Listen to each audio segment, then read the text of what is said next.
સંત શિરોમણી જલારામ બાપાની 226મી જન્મજયંતિ નિમિત્તે વડોદરા શહેર કારેલીબાગ વિસ્તારમાં આવેલા જલારામ બાપાના મંદિરમાં મોટી સંખ્યામાં ભક્તોનો માનવ મહેરામણ.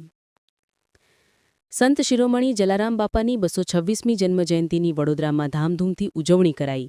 ત્યારે વડોદરા શહેર કારેલીબાગ વિસ્તારમાં આવેલ શ્રી જલારામ મંદિર ખાતે વહેલી સવારથી ભક્તો ઉમટી પડ્યા હતા અને શ્રી જલારામ બાપાની 226મી જન્મજયંતિ નિમિત્તે મંદિરની ફૂલોથી શણગાર કરવામાં આવ્યો હતો અને શ્રી કરવામાં આવ્યું છે.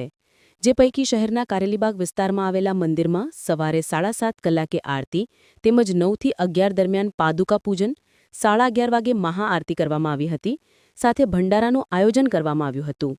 આ સાથે રાત્રે શયન આરતી પણ યોજાશે.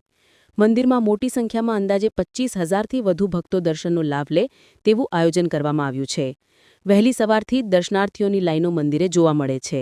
ખાસ કરીને ઠક્કર સમાજના લોકો જલારામ રાત્રે બાપાને પોતાના ગુરુ માનતા હોવાથી આ સમાજના લોકો શ્રદ્ધાભક્તિપૂર્વક જલારામ બાપાના દર્શન કરી ધન્યતા અનુભવી હતી. આજે બાપાની 226મી જન્મજયંતિ છે. કારેલીબાગ જલારામ બહુ ભાવભીથી ઉજવવામાં આવે છે. અત્યારે મંદિરમાં પાદુકા પૂજન ચાલે છે.